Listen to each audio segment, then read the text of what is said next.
That's what's cool about real estate is you just turn your net worth into, you double it within a small amount of time if you do things right. If you do it wrong, it doesn't work. But Paul's doing something right here. That's why I was so excited for the last month to get him on this call. I would like to introduce to you a friend of mine, Paul Stratton. We're from the same little town of Snowflake, Arizona, and Paul has done something absolutely amazing in real estate that has boggled my mind personally. It's actually been really, really fun to watch Paul. So we're going to go through his story of how he's built up several units in the multifamily space. So the first thing is, Paul, how did you end up buying this land? Let's go from that first question.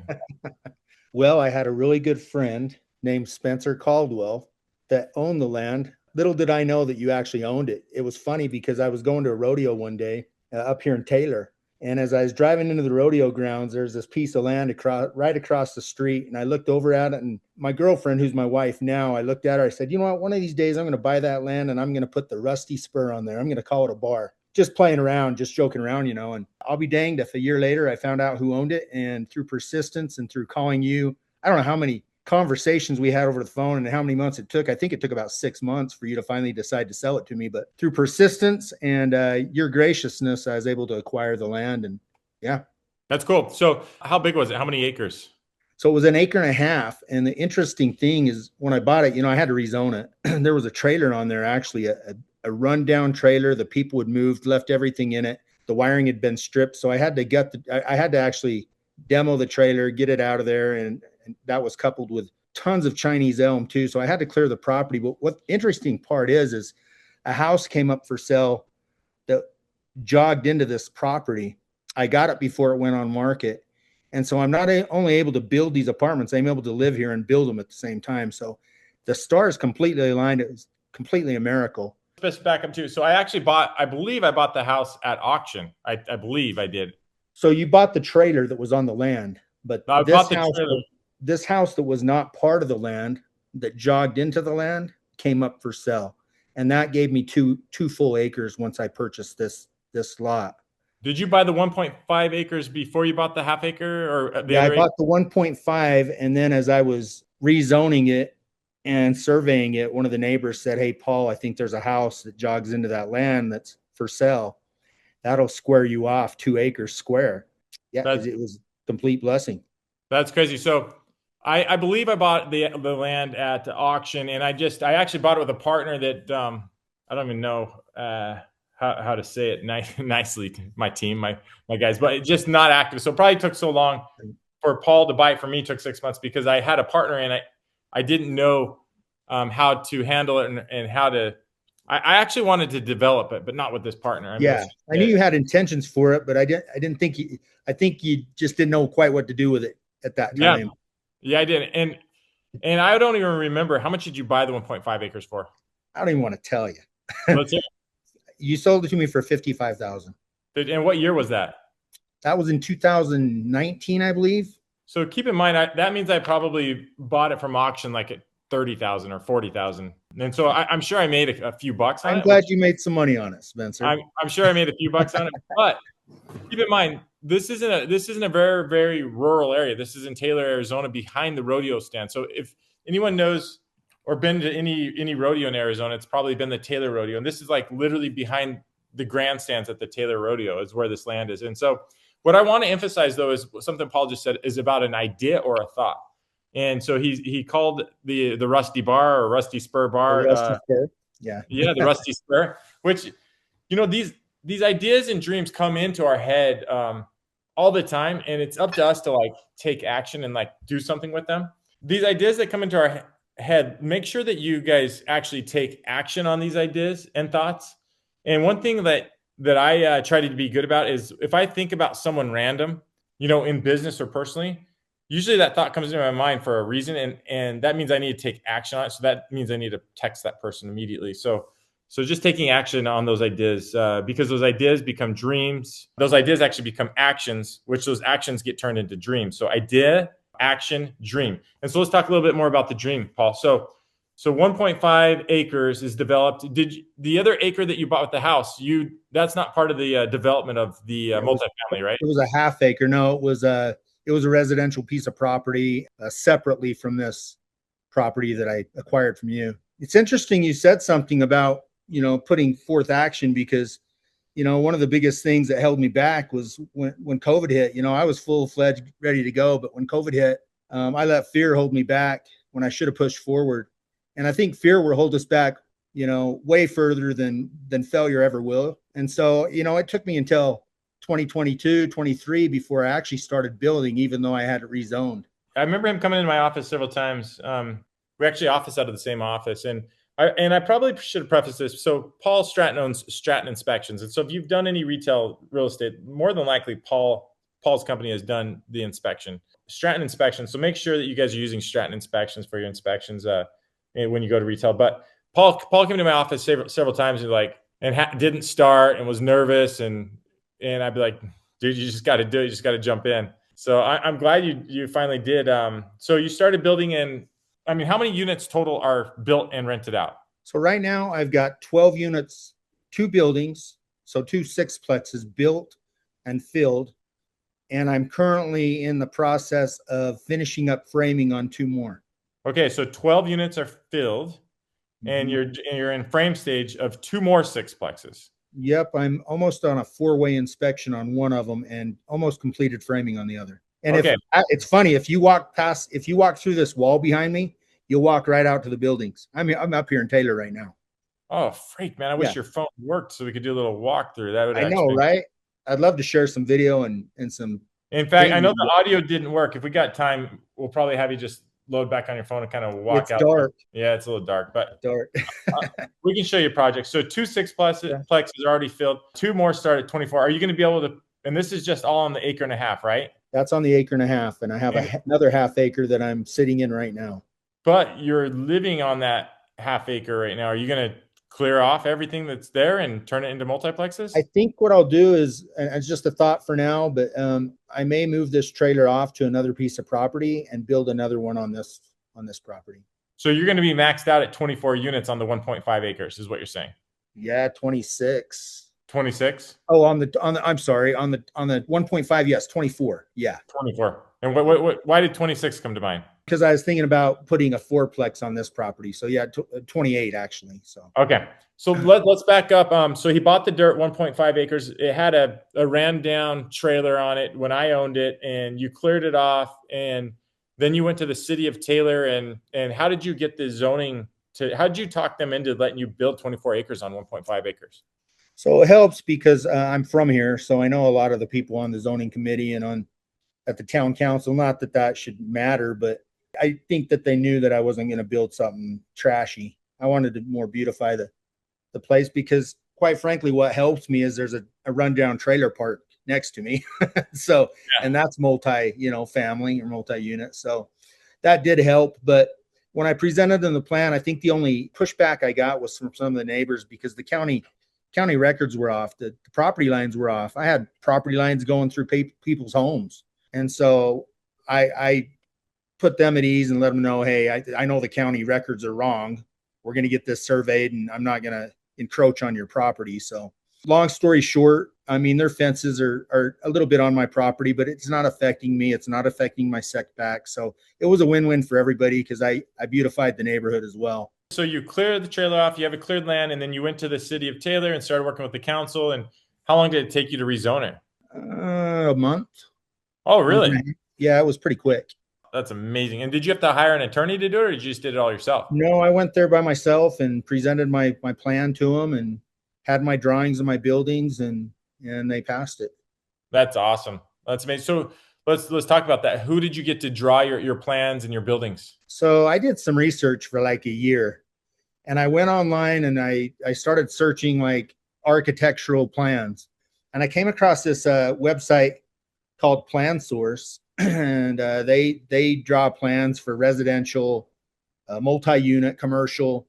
And I just started sifting through their multi-unit plans and found something that I felt would go very good here in Taylor, and modified it a little bit, sent it to an engineer, had it engineered, and got it stamped and gave it to the city. Wow. Just plansearch.com. Yeah, plansource.com. That's who I went through. Source. And when you modified them, did you modify them yourself, or did you have to get a draftsman or someone to do it? I How'd you do? actually emailed Plan Source and asked if they'd work with me on modifying just a couple of, making the building a little bit bigger and some rooms, and just had them make a few changes for me. And they were gracious enough to do it. Of course, it cost me a little bit, but it wasn't that bad. I think all in all, for the plans, it cost me like $1,700, if that. Wow. So that was pretty cheap. Yeah. You guys listening to this? That's wild. Yeah. And then I sent it to Crowther Engineering, who's actually from here, but there's firms out of St. George, Utah, and they engineered it, and I was able to turn that into the city, and they approved it. Wow, that's They so approved it amazing. with no red lines. That was what's amazing. Usually they have red lines on that stuff, but the only Did red you? line I have is they required me to put a sprinkler system in it, fire sprinkler suppressant system in it. That's amazing. So what you guys are learning is there's a lot less red tape in off county areas. I got another investor that's pretty successful, like up in the building these fourplexes up in, I believe, Eager, up there around Surprise. No, by Sunrise Ski Resort somewhere. I believe it's Eager, and so there's a lot less red tape, and that's why you see people like another investor. He loves to go buy like 5 acre parcels, like out in the off county areas. You guys then buys 5 acres and then parcels them out in acres, and it's just easier. And then builds custom houses on those acres and builds them out. It's so cool, so cool. So let's talk about building this. So your first sixplex, and if you don't mind, for the most part, this is an elite group of investors that have all done a lot of big things. Paul, so if you don't mind just sharing numbers with us, if you're uncomfortable with something that I asked, just No, say, yeah, no worries. So the first sixplex to build, how much did it cost you? 730,000. So 730. So let's just break that down in our head, guys. So did you finance some of that, or did you try to do all cash? I was pretty broke in 2009, 10, and 11. And one thing I learned was I learned discipline. I learned how to save. And so through the years and through the foundation of my inspection company, I was able to save up enough to pretty much pay for free and clear the first building and most of the second. Was that scary to you? I mean, using all of your retirement to build real estate? It was scary, but in the same breath, I was more fearful if I obtained a loan and wasn't able to rent them, I would not have been able to pay that loan. And so I had to I had to be very strategic and I played it somewhat safe, and that gave me leverage. Now I have leverage. That makes sense. So the first one he built for $121,000 a unit. And I'll tell you right now, like even like with him being hands-on and being there on the project and living basically next door, having a second home next door, that's a decent price. It's not like one of those like phenomenal, like crap, I did this like 80,000 a unit. And did you probably think you're going to do it like 80,000 a unit before it became like 121 a unit? Yeah, and because I postponed it out of fear because of COVID, prices went up, and so I had to adjust for that too. One thing I will say is I don't want to paint an easy picture here, because it definitely wasn't. And I actually had other avenues of income. Like I flipped a few homes. I saved all that money. I saved all my tax money. I never spent any of my tax returns. It all went to these buildings. And if you look at keeping it in the bank, you're not making anything. So my lane is real estate. I don't do good in stocks. I don't do good in any of that stuff. So I have to stay in my lane. It wasn't easy to acquire this money at all. It's hard to save, especially when you don't have much to save. No, it is. It is hard to save money. I mean, it's just discipline. And I remember one of my partners in one business that his first $50,000 disbursement that he got because the business was doing good. He actually came back the next day in a brand new car that he spent the $50,000 on. I'm sure you could have got a lot of cars with that first 730,000 on that fourplex that you probably would have liked. But for you, probably Paul, like a lot of horses or a horse trailer. A lot of horses, and being single at the time, I could have went on a lot of singles cruises. uh, so this partner that had got the $50,000 car and came and showed me, yeah, it's a really, really cool. But guess what? You could have put that $50,000 into hard money and been making 12 to 14%. And guess what? You still have your principal of $50,000. The payment that you're making, or excuse me, the amount of interest you're making off the $50,000 in real estate could have paid your car payment. But you bought the $50,000, you drove off the lot, and now that car's worth $40,000 because you drove off the lot in a brand new car. It's funny because I had all this money stockpiled and I didn't have the wherewithal to put it in a high yield savings. So it's sitting in the bank. And had I Yeah, done that, I would have made some additional money on interest that I didn't know. right. So let's go over some of the pain points, because I know, you get this, you build the 6 units. Excuse me, the first 6 unit complex. So you're finished. How long did it take to fill those? So I finished those in about November, and that's kind of when it starts slowing down here for rentals, August, September, or October, November. And so it honestly took about 2 to 3 months to fill those. The That's good that's news is it was paid for, so I was able to, absorb that because I didn't have a payment. And what? How much are you renting out each unit? 1,600 per So unit. 1,600 per unit. So let's see. Let's just do some cash flow on this, guy. So 1,600 times the 6 is 9,600. That's awesome. So, and then, yeah, I mean, you've got expenses and property management. And I don't know if you're paying utilities, this and that, but even worst case, your expenses are going to be $2,000, and so you should be clearing around $7,600, I would imagine. Yeah, my only utilities are I do cover water and sewer and trash, but they cover electrical. So I think that helps them get them rented as well. They're 2 bedroom, 2 bath, and That's perfect. higher end. And So, up so here, 1,600 is a higher end rental, but I attract higher end renters as well. That's awesome. Yeah, and they're beautiful units. Yeah. Awesome units. So, Paul, tell me this. So you're building your second unit, and before you started, you knew that you had enough cash for about half of it, and you just started building. Did you line up some type of financing for the second half, or did you just start building and jump in? Well, a construction loan didn't make sense for me because high interest rate on that. So my home was almost paid for.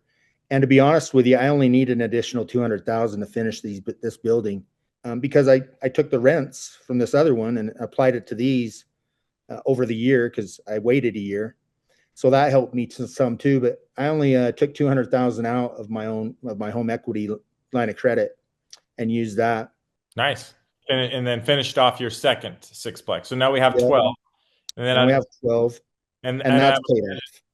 and then I'd imagine it took you 2 to 3 months to rent those out. So To get now them we're fully rented out, I would say 3 months, all of them, all six. nice. And so now we're bringing in So, roughly about 15, $16,000 worth of cash flow per month, which I want you guys to notice something that's pretty cool. So when you have that type of cash flow, I have another friend with several hundred rentals and mostly paid in cash.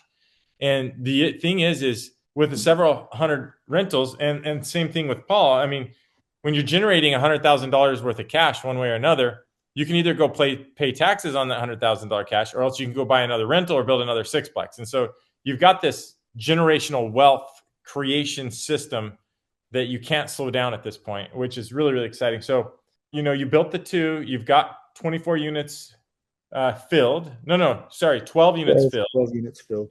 And then how did you just start generating enough cash to build the last two that are frame staged? No, so kind of like what I mentioned earlier, I now have leverage. So I refinanced these two. I thought I needed 1.6. They only gave me 1.3 against the two that I have that are paid for. And I'm able to build these for 1.25, both buildings together. And so I really lucked out. I thought I needed 1.6, but I've been able to negotiate some pricing with some contractors and material, my lumber yard, things like that, and I've got it down to 1.2 and Ooh, a half million. Yeah. that's awesome. So all said and done, you're going to have 24 units that are all filled with a $1.3 million leverage. And I would say 24 units, you guys, in the Phoenix area. I mean, what a 51 unit just sold at auction for 8 million last week. Mhm. I would say that you have, I mean, in the Phoenix area, you've got a $4 million, at least 5 million. So what you've done, Paul, is you've actually created a net worth. You've turned, $1.5 million net worth into roughly doubled your net worth, 3 million through this project. Have you thought about that? Yeah, it's honestly it's surreal to me. It's like, and I still feel like I'm a pimple on an elephant's butt compared to like you guys, but it is surreal to me, and it's honestly been a blessing. Without my kids and my faith, I wouldn't be here today. That's what kept me grounded. I don't know how I've done this. I got a high school graduation diploma. That's it. So anybody can do this. That's what's cool about real estate is you just turn your net worth you double it within a small amount of time if you do things right. If you do it wrong, it doesn't work. But Paul's doing something right here. That's why I was so excited for the last month to get him on this call. What's your loan amount on the 1.3? 1.3. No, sorry, not loan amount. Your monthly payment. Oh, it's roughly 9,500, I think. 9,500 for bringing in about $30,000 worth of cash flow. I Yes. mean, And 30. if I play it right, I think I can pay these off pretty quick with the other income coming in from these units. So I'm hoping to pay it off within the next 3 to 5 years. You guys, what he just said, no one thinks about or no one understands the secret to success is what is he doing? He's making $20,000 to $25,000 per month, even with his leverage right now. He's not going and spending that 20, 25,000. He's going to pay off his principal, which is amazing. So not always the smartest play, but Paul's starting to get old and wants to retire in a few years. True. So what we do when we're young, it's actually not the smartest to play down that 1.3 million. Like if you're in your 20s and you figured out how to do this, or even 30s, you should continue to leverage yourself. But he's a smart guy and he's got this figured out and he's running the numbers and he's lost a lot of sleep running the numbers. I can already tell because he wants to pay down that 1.3 to bring his cash flow to, instead of around 30 to 35,000, 40 to 45,000 per month. And who can retire and be happy off of 45,000 a month? I think most people on this call would be extremely happy with that type of monthly income, right? And two, Spencer, if I can pay down this debt, it even gives me more leverage to go create something else. What if and heaven forbid, I have no idea what I'm doing, but what if I wanted to go build a hotel or something like that? It just gives me more leverage to do more things if I can pay this down quicker and roll that into something else. I wouldn't do anything but something else except for the same exact system that you just did. I know it seems boring to you because you just conquered it and you want to learn something new, but that's the number one stupid thing of any real estate investors is they've made money in some type of aspect of real estate and they think that they're bored and they want to figure something out. And then they go lose their money in buying the hotel or building hotels. So well, okay, I won't do that, Spencer. Don't do that. Seriously, go find 1.5 acres. I'm just saying if I can choose to invest it into something else, more multi-units or whatever, then I have more leverage, and no, I just am honored you'd actually even want me on here. I watch you every day. You're consistent every day. You're the first one in and the last one to leave. Mm-hmm. And honestly, I try to surround myself with people like you because that's where it's at and that's how you become successful. Show me your friends and I'll show you your future. And you've definitely inspired me. So thank you. That's so true. And if you guys are out there hanging out with losers, get rid of your friends. Stop hanging out with the losers. Stop going out and drinking at night and coming home late and waking up late. Just get new friends if you guys don't have good friends. Like honestly, like get friends that push you to be better, and that's what you want. And Paul, you're a good friend of mine too, and thank you for pushing me to be better, and thank you for sharing this. So appreciate you guys. You guys are awesome. Thank you so much for who you are and all that you do. Thanks for being part of this community. And if you have any other questions, text me. I can connect you with Paul. I'm sure Paul would be happy to give any free information. So you guys have a good night. You're awesome. Thank you. Thank you, Paul. Appreciate it. Thank you.